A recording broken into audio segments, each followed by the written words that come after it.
Tighten up those belts. It's time to go. Wheels up.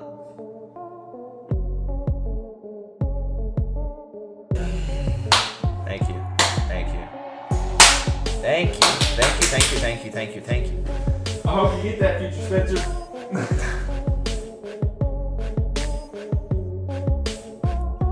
Thank you for tuning in to another episode of Wheels Up Wednesday. I'm your host, Spencer Hill. Alongside me, as always, Matt Omick, motorsports analyst and jack of all trades. The one and only. The one and only. Matt, what's the update on your van right now? So, let's see. We might have to back this one up a little bit and explain what's going on. Well, let's just do the update of the current situation. Okay. I have no left front brake caliper anymore. That typically no front means brakes. You have no brakes. Right. The line busted and it squirted all over the rotor. That was tits hot, and it just started steaming everywhere. So, that's the current situation. Okay, so that doesn't just happen. That doesn't just happen like you're on the racetrack and like shit just like start blowing up. What got to this point? Like what caused this? Neglect of actually fixing it. Okay. And just letting it ride, which you know how to do that. I mean, you've been there. I do, yeah. I myself have struggled with some brake issues the past couple of weeks, so I feel your pain there a little bit. Speaking of brake issues, what happened this weekend over at Sandia? Unfortunately, we did change a lot of stuff, so I don't want that to be unheard. We did change rear rotor, rear pad, everything in the brake system in the left rear where the issue was going on. We changed all that, but unfortunately did not fix the issue that we were having. And I did have a mechanical failure with the brakes once again this week and did not finish the main event. Okay, so that was during the main. Any luck in the heat races? Were you able to show heat races, some speed? The car was really quick. We were still struggling with those brake issues. Okay. It was pretty locked down, went 4th to 4th, so no advancing, no losing a position. Okay. But yeah, not exactly the night that we hope for as far as the race night goes. Yeah. But it's one of those deals where it's really tough when you do try to fix an issue, because with dirt track racing and most short tracks across the nation, if you do try to fix an issue that you're having, the only time you can really tell 100% whether or not you fix that issue is going to the track the next week. And usually that next week is a race weekend, right. Like it was in my case. That's kind of a difficult thing. So you don't have a chance to go test it out and really diagnose if you fixed it or not. No, you can kind of try to simulate some things in the garage. Sure. But obviously, there's nothing like actually going out there and being on the track and getting it in race conditions. So that was kind of just nature of the beast that we had to deal with this past weekend. So bummer on that part, but we're excited to get back to it here in a couple weeks after I graduate from college. There you go. You excited for that too? I am, yeah. It's going to be a good time. We're going to have a little bit of a party going on. Yes, we at are. Jason's. I graduate. My actual ceremony is the 11th, which I was a little bit sketched about because that was scheduled to be the first race at Vado Speedway Park. Of course, the new track, if you don't know, opening down in Vado, New Mexico. Beautiful facility down there. Royal Jones heading up that operation. So you know the track's going to be really nice. A state-of-the-art operation. It's going to be beautiful, huge grandstands, skyboxes, the whole 9 yards. I'm hoping it's going to be a lot like the old Hollywood Hills. I thought I was going to have to walk for you during your graduation ceremony. It was getting close. It was getting close. Looks like you got her handled, though. Yeah, I was a little bit sketched. I thought that for sure I was going to have to make a decision whether to walk and give up a race, which I don't want to do, or piss my mom off and have her never talk to me again and not walk for college, which they paid a healthy penny for, to say the least. I think you made a good decision. But I want to run back to your van really quick because this just blows me away. Okay. Ask away. When did you start noticing problems? Because it's bad right now, dude. I started noticing a problem probably toward the end of February. Okay. It is now May. It is We're May. entering May this week, so yeah. So you've definitely prolonged this issue. Yeah. Did you hit a curb, or can you pinpoint anything? No, I don't know how it actually happened. Just wear and tear over the years, and you do know its breaking point though. The straw that broke the camel's back. Tell us about the story about how you're going down the freeway, and you just see your caliper. Oh, yes. So coming back home on Paseo, I'm cruising about 60, and there's a solid vibration going on, a lot of noise, a lot of grinding, not good. I go ahead and push the issue, and all of a sudden the noise goes away, and I was like, well, that's weird. And then a few seconds later, I hear this heavy metal just kerplunk, and that was my caliper.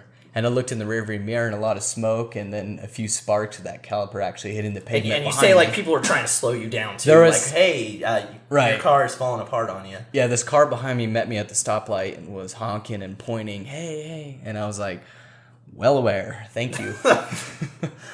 Gotta get somewhere. I know I'm on fire. We gotta go. I got places. Dude, I caught on fire this weekend. A lot of people didn't see that part of it. Did Cody come to your rescue? Nope, Cody wasn't there. Well, he wasn't in that area. He was actually at the track, but he was playing pit guy for his sister and the guest that we're going to have on here in just a little bit. But, yeah, it was kind of a weird deal. I haven't caught on fire in quite a long time. It was a small fire, but still, any fire catches your attention pretty good. Oh, for sure. So that was definitely interesting, to say the least. My ass was burning far before I pulled off the track because what was happening basically is my caliper was locking onto my rotor, and that thing just started glowing hotter and hotter and hotter every lap. And might have happened in my Transit, and then it finally just exploded or something. So imagine that right underneath your ass, because that's where it's at in the sprint car. And those seats are metal. Yeah, nice. So, yeah, not a great combo. Toasty. And it's also conveniently placed right underneath the big fuel cell. Oh, great. So, yeah, that's not always the best feeling when you feel that going on. But pulled it off. You're here. Not terrible damage to the car. We're going to get it fixed and get back on track right after I graduate, like I said. Speaking of sprint cars, World of Outlaws, though, was in action this weekend, or at least tried to get in action. They had 3 races scheduled. Lake Ozark Speedway on Friday night was the first one of those 3. Brad Sweet, the winner in that one. Almost gave it away, though, in the last corner on the last lap. Gravel and shots right hot on his tail there, but he did retain the lead and picked up that win over there at Lake Ozark. Federated Auto Parts Raceway, that's in Peevely, Missouri at I-55 Speedway. That's always a really fun race. That's a crowd favorite for sure. Unfortunately, that one was rained out this week. So we did not get to see World of Outlaws action from there. Jacksonville Speedway was scheduled on Sunday. Spectacular qualifying going on there. There were cars just going up, nailing the cushion, especially up in turns 3 and 4. Just totally trying to rip the lip, and it was biting about every other car. Really? There was 3 cars that flipped in it. Wow. It was probably one of the wildest qualifying sessions that I've seen in World of Outlaws history, I would say. A total wreck fest. In qualifying, too. And trust me, timing in is really important in World of Outlaws, especially with the format that they have right now. But these guys, they were just giving it their all, just going in there, twitching the car, and just totally yanking the left front up in a wing car up on the cushion. And like I said, definitely bit a couple people. Yeah. But they did not get to finish that night out as rain postponed the event until further notice. World of Outlaws is working on a rescheduled date on that. NHRA headed over to Concord, North Carolina this weekend. A lot of top first-time winners this weekend. In Top Fuel, Steve Torrance collected his first win of 2019. In Funny Car, Sean Langdon also scored his first win. And in Pro Stock, he picked up his first win for the 4 wides there in the Mountain Motor Pro Stock. So. And that's Chris Power, of course. Yeah. Good run for him. Really quick about Sean Langdon scoring his first win. That's got to be huge for him. He's been around the NHRA circuit for a long time. Of course, I don't follow it as close as you do. Or maybe I do. I don't know. Maybe more. But he's been around it for a long time. Really cool to see him pick up his first win. It's always important to pick up that Wally. So cool to see that going on. Now we're going to roll over to USAC action. This dude's unbeatable. Cody Swanson, can't say enough about it. Toledo over there for the Rolly Beal Classic. He claimed his 4th win, led all 100 laps over there, and that got him his 26th career Silver Crown win for USAC. It just continues to be the benchmark for everybody over there. In other USAC news, Austin Liggett, of course, we talked about him last week. He's having a really good season so far. He doubled down in West Coast action at the Santa Maria Speedway. And California's Brody Roa, running some Southwest Tour action this year. He went down to Canyon Speedway Park in Peoria, Arizona for the State 48 Classic in USAC Southwest action. Took the lead from Stevie Sussex on lap 7, never looked back, and he picked up the win. Stevie Sussex, Matt Rossi, Charles Davis Jr., and RJ Johnson finished out the top 5 in that one. Super exciting. Going on to Supercross, Monster Energy AMA. Speaking of, they will be in Vegas this weekend. As will we be As in will Vegas. we. Unfortunately, we will not be able to see that. That would be cool. But we are going to be at a racetrack, so it's all good. This is their season finale. But last weekend, they were over in Houston in the 450 main, Cooper Webb taking that win. Right behind him, Zach Osborne and Eli Tomac finishing third. In the 250 main, we had Chase Sexton and Mitchell Oldenburg second, and Justin Cooper third. So, yep, and NASCAR, of course, was at the Talladega Super Speedway. Fan favorite over there, always getting some rowdy people in the infield. Of course, Talladega's big one. Mm-hmm. That's their big party that they have every year. Happened this year once again. To see all the drunk people going on, just the parties, the naked women, the everything going on down there. It just has America written all over it. Yes, it's and great. Tyler Reddick picked up the win in the Xfinity Series there for the Money Lion 300. Also your Dash for Cash winner over there. I want to give a quick shout out to Gray Galding, who finished second. Best career finish for him in the Xfinity Series. A lot of you might recognize his name from back in the K&N West days and later in the East Series. Tried to make it into the Cup Series for a little bit there. Worked with BK Racing. Of course, not exactly the ideal team to grow a career on, but he really impressed some people this past weekend, Matt. Yeah, good feat from him. Heading over to the Monster Energy Series, Chase Elliott taking that win. But how about that crash from Kyle Larson? Yep, Kyle Larson getting upside down, barrel rolling down the back straightaway. Of course, that brought out the caution, ending the race and giving the win to Chase Elliott. Alex Bowman finishing second in that one. Larson saying that was one of the longest flips of his career, and he's had a couple. That was pretty violent. Very violent. Do you think that was probably one of the worst crashes we've seen at Talladega? No, I want to go back to, was it Elliott Sadler or was that at Daytona? Yeah, I think Elliott Sadler had one at Talladega as well. Yeah, I want to say that was probably the worst. Yeah, that was definitely a big one in the number 38 I think he M&M's car. A couple more times. He did. Which definitely puts him up on the leaderboard there. Absolutely. We have to go to a quick break, but when we get back, we have a really special guest to introduce to you guys. Another first-timer here on the Wheels Up Wednesday podcast. Don't go anywhere. We'll be right back. This episode of Wheels Up Wednesday is brought to you by Distinct Inc. With all the best apparel brands known to man and unmatched customer service, Distinct Inc. is no doubt the way to go. They cover us here at Wheels Up Wednesday, and they should cover you too. Distinct Inc. Go online now at www.distinctinc.com, email them today at distinctinc@gmail.com, or call them at 505-290-0793. That's Distinct Inc. Tell them we sent you. Welcome back to Wheels Up Wednesday. Joined with us now, we have Devon Amos, a local mini sprint car driver here in Albuquerque. And former K&N Pro Series driver. How's it going, Devon? Good, guys. Thanks for having me. Thanks for coming on. Yeah, thanks for coming on to our shitty podcast. That's improving over time. Yeah. No, love it. We'll watch it every week. Yeah, we're moving up. We are. It's definitely a swoop up. We're like Nike. We are. we're the Nike of amateur podcasts. Right. Yes. So, Devon, you just had your first race of the year. Wasn't exactly the weekend you were hoping for either. I know me and you both struggled. Walk us through that. Well, I mean, not all races are going to go good, so we just had trouble with the car and just couldn't get it running right, but that's how it goes sometimes. Yeah, and you were in a different car this time. What was the situation there? Well, Cody's dad wanted me to test his car out and just shake it down, so we couldn't figure it out, though. Mm-hmm. And I've driven that car, so I know, I know what you're dealing with. I know, and after a hot laps or whatever, I came up to you and I was like, dude, why didn't you warn me about this car? No. Yeah, no, it's not that it's a terrible car. It's just that it's a little sketchy. No, we just didn't hit the setup, that's all. We just didn't hit the setup. We missed it. That's all it was. It's sketchy on big tracks. I'm going to hold that one down. Yeah, no, but sometimes you miss the setup. Yeah, that's all it was, but we'll get it right. We're going to go back out in 2 weeks and we'll see if we can get it right. That's good.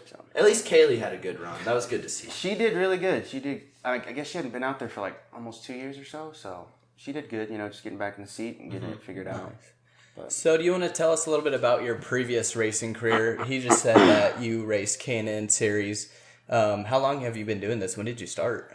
I started when I was 12 at Okay. Sandia, quarter midgets. So you started in dirt. No, actually Quarter. the You started little you just said quarter midget midgets. track at Sandia. Okay. Yeah, so I started there, and then I went to the quarter mile at Sandia when they were still running out there, and then what did I do after that? Mini sprints. Okay. But I took like a 6-year break, and then I went to mini sprints, and that's where I met Cody and Wim. And that's when I started being able to race you a little bit. Right. Of course, me and you were pretty fierce competitors back in the day in the micro sprint deal. Oh yeah, we all were, huh? It was a good time. It was tight competition. It was fun. Yeah. It was a lot of fun. Yeah. And then that led to And then I went to the NASCAR Drive for Diversity out in Charlotte. Okay. First year I was out there, raced Legends cars. Those are pretty fun. They're a lot like a mini sprint, just basically on asphalt. And then late models, and then the K&N car. So the NASCAR Drive for Diversity, that's a really big deal, especially back east. How did that whole process go? I know it's pretty specific on how they pick their drivers, and there's a combine that goes into it. Right. So can you explain to everybody exactly how you ended up winding up on that team? So, yeah, like you said, there's a combine. It's a tryout. You go there, and they put you through these tests for like 3 days.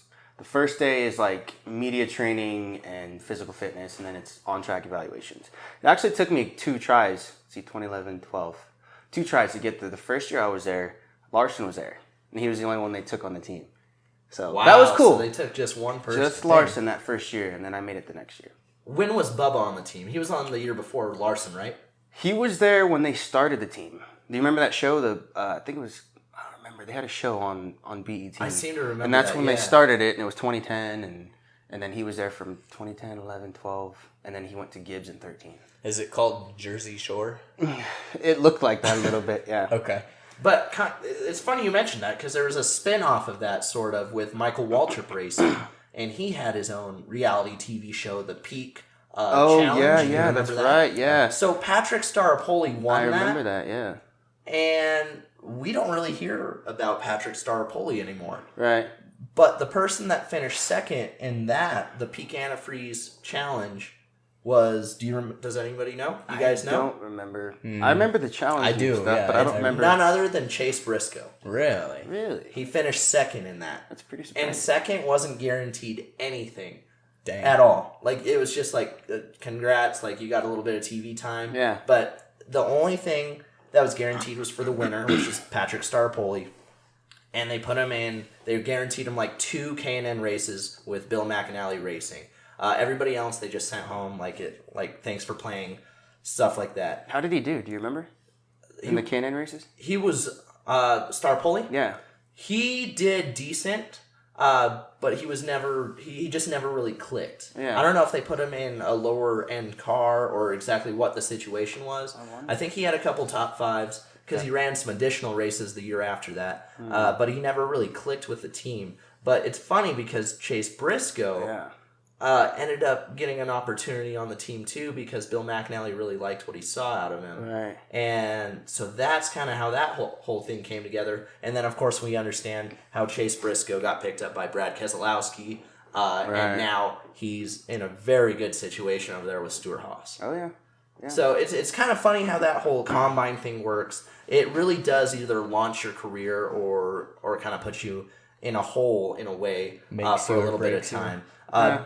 But it's a good situation overall, and I'm really happy that NASCAR is able to do something like that. Well, yeah. I mean, it was really cool for me, especially. You know, I got to go do stuff I'd never get to go do. Mm-hmm. You know, like I don't you think. got to race Bristol. Yeah, I mean that was one of the. I mean, I raced a lot of places, and I felt like such a fanboy, dude. But I got to be there with like all the people that I grew up watching. You know what I mean? Like on a weekly basis, Bristol, Richmond, Watkins Glen. You know, so that was really cool for me. That is cool. Of all the cars that you've driven, what's your favorite? Is it mini sprint still? What do you enjoy the most? I really enjoy mini sprints because I feel like, well, The more laid back. I enjoy dirt, like because dirt Atmosphere. you can the driver has a little bit more, you know, like Okay. asphalt. Right. Like not to put it down or anything, but like you really gotta have some money and you have to have a really good car. You do. This You is know what I true. mean? This is very true. Yeah, but Okay. It's racing. So It is. So I got a question for you. If you could run any series, think about it as if everything paid the same. Like you got paid $1 million per race, no matter what. What car would you drive and what series? that's a tough one. You could race anything you want, and all your bills would be covered, basically. Honestly, I think I'd race Formula One. There you go. Formula One? Yeah. Is there a reason why? I love the traveling part of it, and then I feel like my driving style is like attacking, and I feel like those cars have so much grip. Oh, yeah. So I think A lot of power, a lot of grip. You Yeah. recently went over to Spa maybe a couple years ago, Yeah, right? it's been a couple years, but yeah, shout out to Leffa, Belgium style, baby. There you go. That's right. And that was during your trip to Belgium, Yeah. which is something that I've never gotten the chance to do. I've never been outside the country. Yeah. What's it like going somewhere like Belgium? I imagine it's so much different than America. Did you go on the Autobahn? I didn't get to. I missed that Bummer. experience. I wish I could have gone, but no, Europe is really cool, man. It's really different. Very modern. A lot of modern things out there. Spa was amazing. Like I don't know if you guys have heard of Eau Rouge. I have not. No. Like it's like this hill. Like you watch cars come down the hill, and then at the bottom they just take Ramps back a up. peak. Oh, okay, and that's at Spa? That's okay, Spa. That's the you know big what hill. I'm talking Yeah, about? That's the big hill. But TV does not do it justice. Yeah. Okay, like when you're there and you watch these cars come down this hill and then go back up it, it's just like it has to be like It's a 6 big or 7 stories. Elevation change. Oh, it's insane. Really? Like I don't think I've seen a racetrack like that. Dang. Like that has that kind of. So would you say that's your all-time favorite racetrack you've ever seen? I mean that one's up there. But Bristol was pretty cool because I got to race there. So That's something that I'm always going to be jealous about, dude. yeah. Just racing Bristol. pretty cool. Of course, with fast tracks like that, you also get into a little bit more carnage if you do run into trouble. I know you did have at least one incident with a blown tire We had 2 of them actually. that really hurt. Can you walk us through what it's like blowing a tire at a track that's as fast as that? Yeah, I mean, it's so unexpected, but the funny thing is, like, when I was in the race, I thought about it, because we blew one in practice, and then in the race, I was, like, riding along, and we were, like, making up positions, and I was like, man, we're actually going forward, and then I was like, I'm surprised nothing's going on with the car or tires, and then, boom, as soon as I thought it, straight into the wall. Wow, But, you jinxed yourself. I know, well, I don't know, it was weird, but then, like when you blow a tire, like, the car just drops, and it just goes straight. Like, Yeah. there's nothing It's right you on can do to control where it's going. And then you just see that wall coming at you, you're gonna hit it. I'm expecting know what I mean? that to happen to my Transit any day now. You better get on that, man. Yeah. Yeah, Matt, that's getting pretty gnarly. It is. It doesn't It's feel okay. good like that. I'm just telling We'll you. let it roll. So we've had some history at the court. Do you see me having a future in the NBA? How would you rank me? Sure you want to go here right now? Yes. I'm just kidding. No, we go play I can tell basketball. you guys for one thing, I don't. I mean, we've played a dozen games. No, or so. we go play a lot. No, you got some lockdown. We need to defense. play some more. No, yeah, definitely. But- you too, Spence. I don't know. I'm not quite the basketball guy. He would rather do anything else. He would rather do the dishes than play basketball. I'll fuck y'all up in a game of tennis, though. Okay. Let's go, dude. I'm down. All right. Anything. Let's go. Yeah, it's fun. We need to get back out there. No, let's go. It's a good time. Okay. Have fun. Okay. Yeah, basketball, a good thing. You're also pretty physically fit. I know that's an important thing with drivers. What kind of workout routine do you focus on to help you out at the racetrack? What is it? 12-ounce curls? Girls. It's like this. Yeah. 12-ounce curls for the ladies. How do you No. pronounce that beer? Leffa. Leffe? I mean, Leffe. Leffa. It's fluffa. It's Miller Lite. It's good though, dude, and it does a good job. I'll tell you. There you go. But no, I try to hit the gym like 3-4 times a week, upper and lower. Stay pretty active. Yeah, a lot of running. Yeah. That's good. Cardio. Yeah, Important part of it. I think running is like just good for your mind. That's the biggest thing about running for me. So, Okay. That makes sense. yeah. And I mean, yeah, Do you do it more for the mental escape? I think so. Yeah. Really? Yeah, I guess. Oh. yeah. That's why I like running. That makes sense. some- One thing I also wanted to talk to you about. Sorry, I didn't mean No, to cut you're you good. off, Matt. It's just running. Yeah, That's Matt all. just loves running. But we just came back, as far as NASCAR goes, from Talladega Super Speedway. Yeah. I know you're a pretty big NASCAR fan as well. At least you pay quite a bit of attention to the sport. What did you think about this new package? No more restrictor plates, a big 9-inch spoiler, and they added a 1-inch wicker right before the race. Yeah. And now we have aero ducts that are controlling all the speed. Right. To me, it looked like a pretty good race, but I wanted to see what other people thought. I thought it was good. I thought they got it pretty close to what they had. Don't you think? It was pretty close. I think that's what they were aiming for. But that 150 extra horsepower definitely created so much more speed, so they had to slow them down somehow. But but it was close. I think they could still tweak a little bit, you know? I think the runs were good. The runs were good, but it was a good race. It was a really good race. I think it was personally, I think it's one of the best super speedway races that we've seen in recent years. Like Maybe you said, dating I back think even close to the 2-car tandem days. Okay, well, that's what I was going to say. So if you think back to all that plate racing, what was the best plate racing that you've seen? I'm so mixed. I know where you're going with the 2-car tandem deal here. I loved it for one, but for two, it also like I'm a traditionalist. I love seeing like the old school. Well, I call it old school. I'm thinking more like the late lines. 90s The to lines. early 2000 line racing, Right. which I guess a lot of people would understand it as pack racing. Right. But to me, it wasn't really like a pack racing because you could move around. But I felt like that's what the race on Sunday was more like. And Definitely that's like why I liked it. Right. That's why I liked it a lot. I think it that's was- why they did it. I think that's why they chose the package to involve everybody to be as equal as they can, you know, and I don't think that it favored a specific organization. Right. Like Penske has been dominating on super speedways. it's Ford. Right. Well, yeah. That's all it comes They were down fast to. this weekend, but they didn't lead the most laps, I don't think. No, but I mean, I personally enjoyed the tandem thing because guess what? If you were a driver, like imagine if like we were in a race and I linked to the back of your bumper and I could just shove you straight to the front. You could actually control yourself and get past people. Yeah. With a pack like that, if you're in the back, how are you going to get to the front?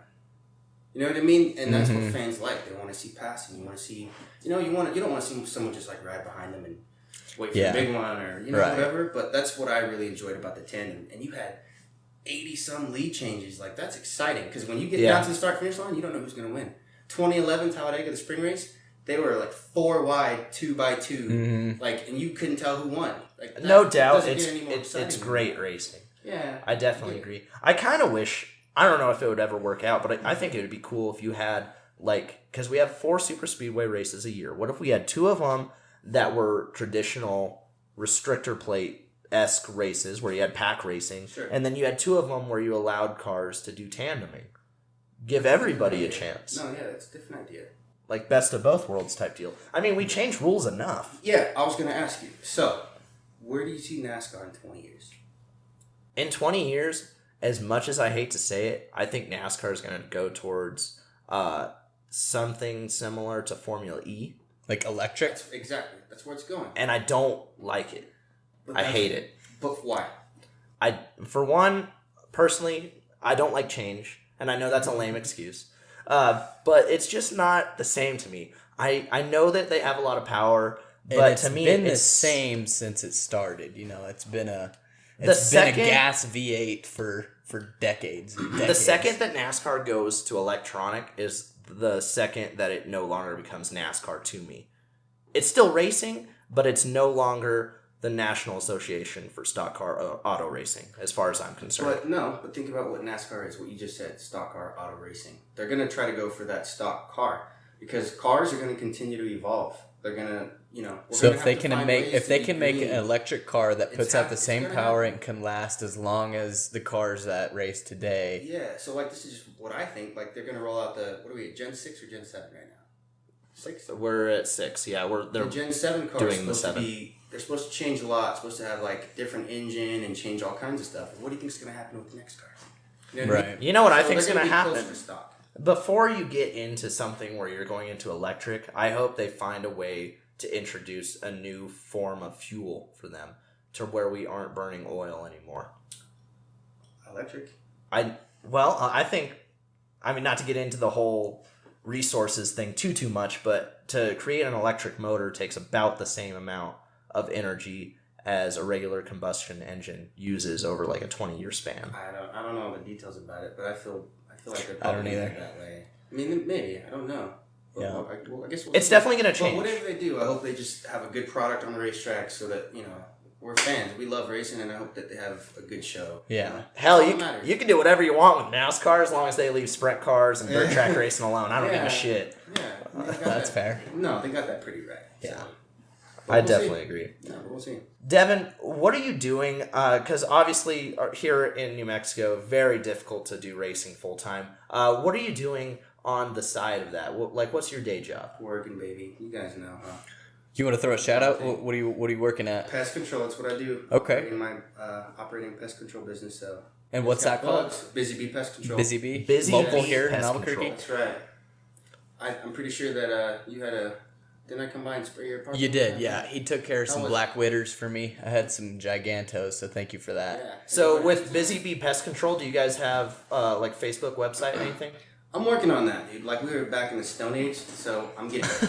You're But working it. You got to I'm work the working on system a that. little bit. Yeah, All right. no, so it was, it was my parents' business, so we're working it forward. We're trying to come into the 21st century. Right? We're getting there. We'll get there. Good deal. But, yeah. So as far as racing goes this season, what do you have lined up? Do you have any races planned, or is it just kind of a week by week? Kind of week by week. I mean, I don't really have any. I want to go more. Like, we didn't really get to go the last couple of years, just for whatever reason. But I want to get out there and go race some more. So we'll. You were able to go to We'll Sholo, see how it goes.